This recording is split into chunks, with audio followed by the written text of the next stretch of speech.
Bonsoir, j'espère que le week-end a été agréable. Bienvenue dans Rayonner du Monde, l'émission en partenariat avec Rayonner du Monde, le site. Nous nous étions quittés le week-end dernier avec Louana, qui actuellement est à 1246 km de La Réunion, à Manguil, pas trop loin de Tuléar, sur la côte ouest de Madagascar, pas trop loin de la mer non plus, dans un endroit revivifiant, hyper simple et qui ramène à de vraies valeurs. D'où tu viens à La Réunion ? Quel âge tu as et qu'est-ce que tu fais actuellement? Ok. Bonjour à tous. Moi, je m'appelle Louana, j'ai 25 ans, donc je viens de Saint-Benoît, sur l'île de La Réunion. Et là, en ce moment, je suis engagée dans une mission de service civique dans une ONG malgache qui s'appelle Bel Avenir, à Tuléar, à proximité de la ville de Tuléar, dans un petit village qui s'appelle Manguil. Voilà, depuis janvier dernier. Et ça se passe super bien, tu as bonne mine, tu nous as beaucoup parlé des autres, de ton investissement, de ce que vous faisiez dans ce village, notamment pour les jeunes filles. Et tu as eu l'occasion aussi de découvrir pas mal d'activités. Il y a eu un défilé auquel tu as pu assister. On va le découvrir tout de suite et tu nous en parles juste après. Ok.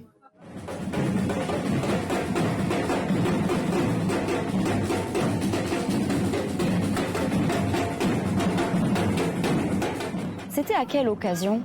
Alors ça, c'était en sortant de Tana. On venait à peine de quitter Tana avec une autre volontaire et on venait à peine de mettre les pieds sur Tuléar. Et donc ça s'appelle le Aladi Festival. Pardon pour la prononciation. Aladi, ça veut dire dimanche. Et donc, en fait, c'est un événement organisé par l'ONG. Et en fait, où les bénéficiaires du CASEM, c'est le centre d'accueil socio-éducatif et musical de la ville, défilent dans les rues, investissent les rues pour présenter toutes leurs activités. Donc, on va retrouver de la batucada, comme on voit sur les photos. On va retrouver un philharmonique. On va retrouver du cirque, voilà, comme on voit. On va retrouver aussi des géants, c'est-à-dire qu'ils font des marionnettes géantes et ils les font défiler dans la rue. Et voilà, c'était super sympa. Ça a duré toute la matinée. Et voilà, on a eu des petits concerts à la fin de la part des enfants. Alors ça, c'est la mer.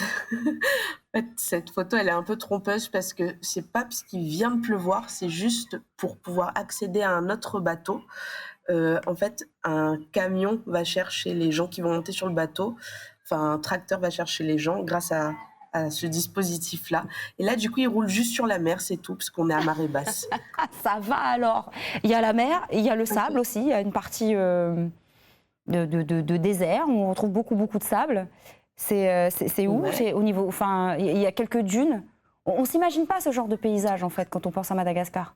Ah, alors ça, vraiment, on est juste à proximité de la mer. La photo, elle est très bien coupée, mais juste à côté, la mer est là. Là, on se retrouve à Nakao, donc c'est pas très loin de Tuléar, c'est sur aussi la côte sud-ouest. Et donc, la photo d'avant, en fait, elle montrait du coup ce tracteur qui, en fait, acheminait les passagers pour accéder à un bateau, le Anakao Express, et on relie Tuléar à Anakao en bateau. Parce qu'on peut le faire depuis la route, mais ça dure à peu près 7 heures, alors que le bateau, ça dure 1h30. Et donc, en fait, c'est une sorte de village pêcheur, Vesu, donc c'est l'ethnie de là-bas, avec des petites îles à proximité.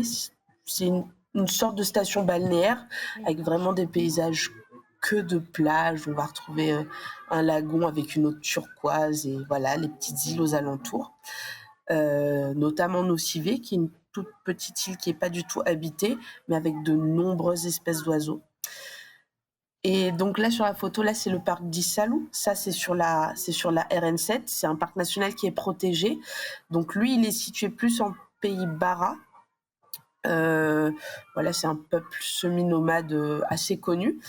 Donc voilà, c'est un parc entouré de massifs montagneux. On va retrouver des grottes. Et ces grottes-là servent de tombe aux habitants de la région, donc les Bara, qui vont pratiquer le retournement des morts. Voilà, donc dans le parc de l'Issal, on va retrouver aussi de nombreuses piscines naturelles. On va croiser aussi pas mal de lémuriens, donc les lémurs kata et fauves, qui sont en liberté et tout. Enfin, tout le monde dessus, c'est sympa.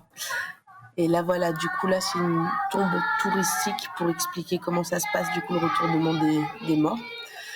Donc c'est un rituel qui a lieu tous les 5 ans à peu près, je crois, où les ossements, en fait, ils sont retirés de la grotte de base et ils vont être mis dans un cercueil. Et ce cercueil, il va être enfoui dans la falaise un peu plus haut. Et l'entrée de la grotte va être fermée par des rochers. C'est super intéressant. On assiste en direct, au moment où on enregistre avec toi, à une... Ils sont en train de chanter, c'est la chanson du matin, c'est une chorale. On entend qui? Ouais, alors, c'est peut-être le séjour éducatif, Ok. puisque du coup, le séjour éducatif vient ici. Du coup, comme je disais, c'était des enfants qui viennent des écoles publiques. Et du coup, des fois, le matin, ils se promènent ici pour faire des activités là, par derrière, sur le site de l'élevage, de l'agroforesterie, etc. Sinon, ça peut être les filles du foyer aussi qui chantent aussi pas mal. Et vous avez besoin de quoi dans cette ONG? De quel genre d'aide? Plutôt alimentaire, plutôt vestimentaire, plutôt des médicaments, de l'argent? Vous avez besoin de quoi? D'aide humaine? Ouais, je pense que ce serait plus de la ressource humaine. C'est vrai que je pourrais pas trop me positionner et dire réellement les besoins parce que voilà, je les connais pas. Mais c'est vrai que je pense qu'on a besoin de gens avec des savoirs qui sont prêts à échanger, partager aussi ce qu'ils savent faire. Et voilà.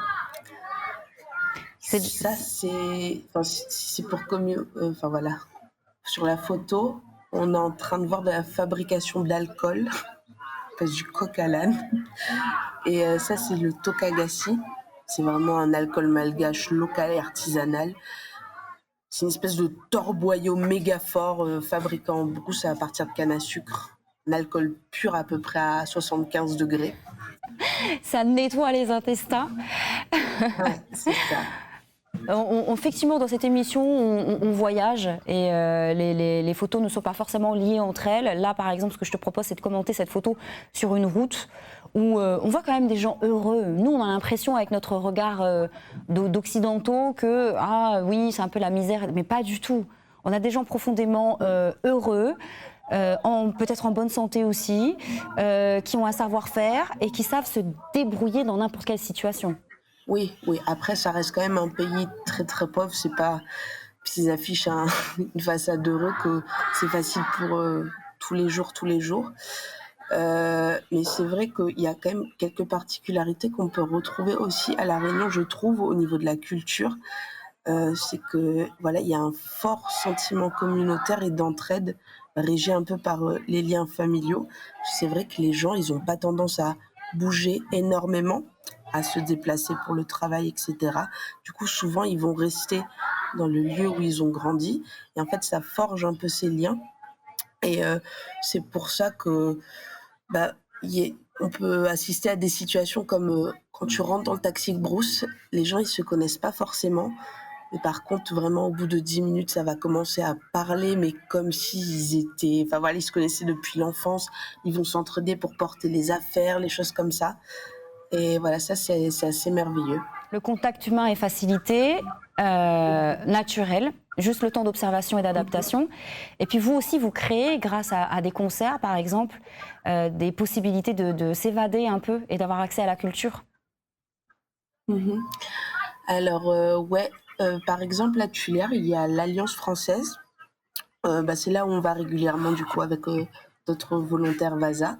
Et tous les jeudis soirs, du coup, ils font des concerts GAS, des concerts malgaches. Et en fait, c'est ça, ça permet en fait de découvrir un peu la musique locale.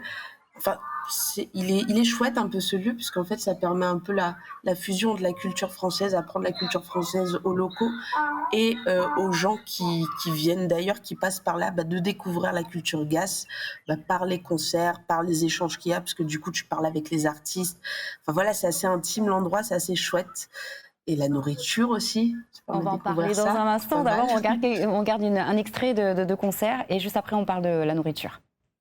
Ça marche.